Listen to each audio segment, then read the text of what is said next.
The skyline of our great nation stays protected by our valiant air warriors of the Indian Air Force. Ranked fourth amongst the world in terms of personnel strength and aircraft assets, the primary mission of Indian Air Force is to secure the Indian airspace and to conduct aerial warfare in any armed conflict faced by the country. Officially established on 8 October 1932, the Indian Air Force is the air arm of the Indian Armed Forces. When the first ever flight took place in 1933, the force merely possessed a strength of 6 Royal Air Force trained officers and 19 Havai Sepoys equipped with just 4 biplanes, forming the nucleus of the No.1 Squadron. In January 1950, India became a republic within the British Commonwealth and the Indian Air Force dropped its royal prefix. At this time, it possessed 6 fighter squadrons of Spitfires, Vampires and Tempests, operating from Kanpur, Pune, Ambala, Palam, and a growing training organization. Training adhered closely to the pattern established by the Royal Air Force.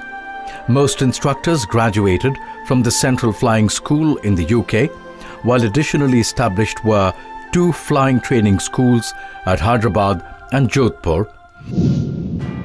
Geopolitically positioned next to 2 major hostile neighbouring countries, for any full-scale conflicts in the future, plans were accordingly framed in the 1950s, with the Indian government beginning to seek non-traditional and alternative solutions of combat aircraft procurement. The real test of Indian Air Force airlift capability came in October 1962 when open warfare erupted on the Sino-Indian border. During the period 20th October to 20th November, pressure on the service's transport and helicopter units were intense, troops and supplies having to be flown to the support of the border posts virtually around the clock and at extreme altitudes. The helicopters had to constantly run the gauntlet of Chinese small arms and anti-aircraft fire while operating in the mountains. The Indian Air Force was expanding rapidly, its personnel strength of 28,000 officers and men at the time of the Sino-Indian conflict, increasing by some 2/3 by the end of 1964. But the manpower requirements of the 33 squadron force had still to be implemented fully when the scheme was overtaken by the even more ambitious expansion to a 45 squadron force, which was sanctioned by the government in October 1962, thus calling for the raising of Indian Air Force personnel strength to some 100,000 by the early 70s.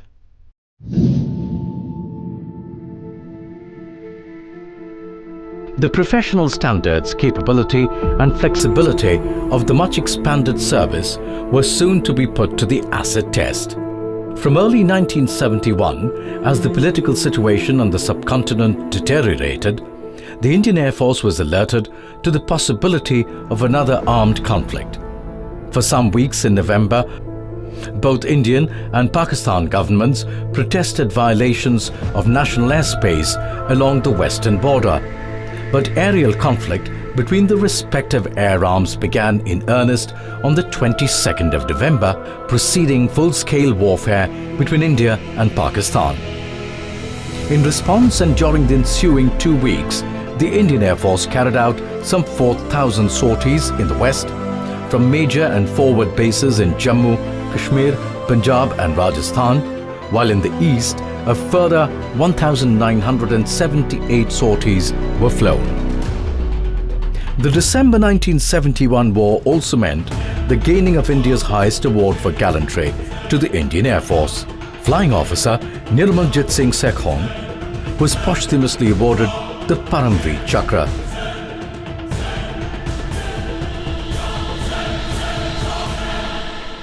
Notwithstanding the successful campaign of December 1971, which created both history and geography, the Indian Air Force had lessons to draw, refinement.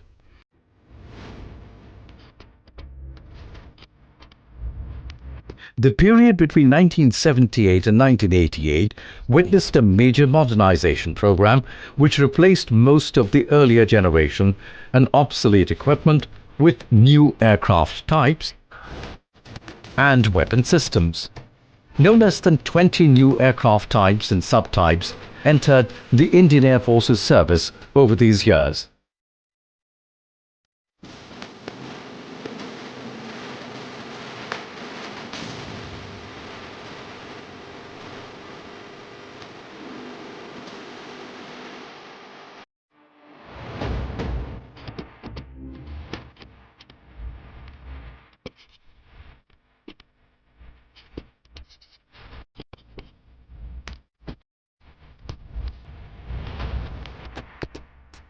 Propelling the Indian Air Force into one of the world's better equipped air arms.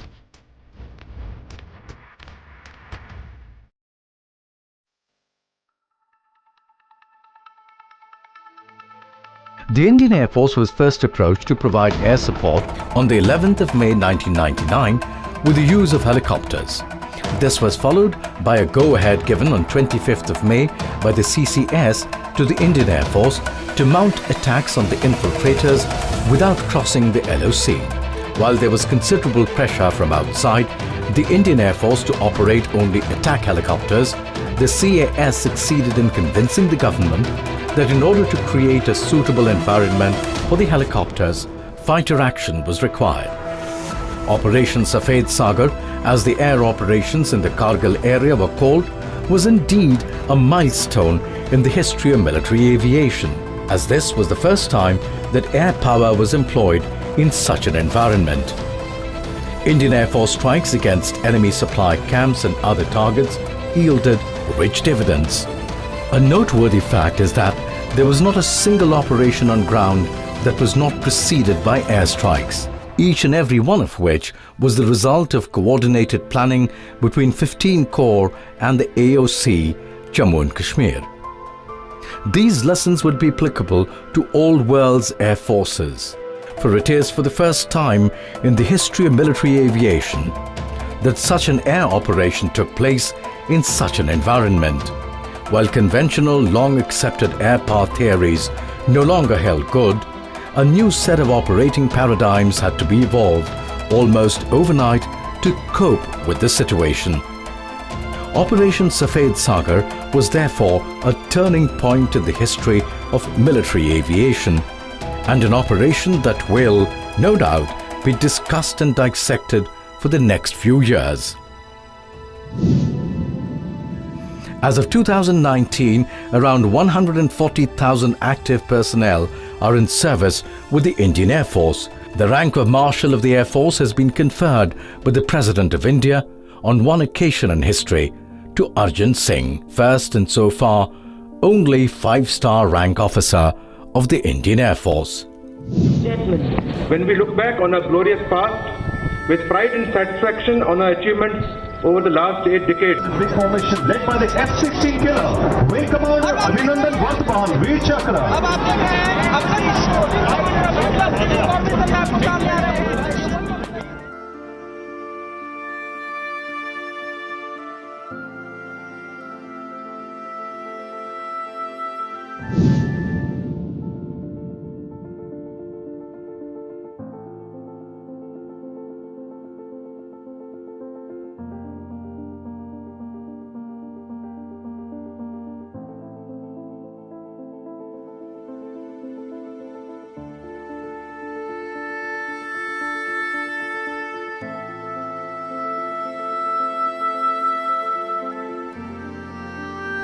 The Indian Air Force, with highly trained crews, pilots and access to modern military assets, provides India with the capacity to provide rapid response evacuation, search and rescue, SAR operations and delivery of relief supplies to affected areas via cargo aircraft.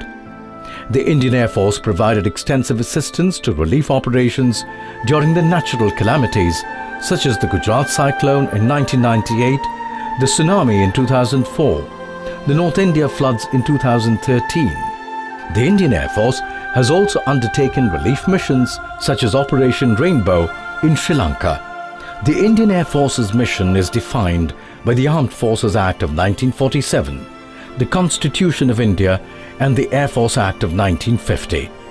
It decrees that in the aerial battle space, defense of India and every part thereof, including preparation for defense and all such acts as may be conducive in times of war to its prosecution and after its termination, to effective demobilization. Taken as a national duty, the Indian Air Force bears the responsibility of safeguarding Indian airspace and thus furthering national interests in conjunction with the other branches of the armed forces.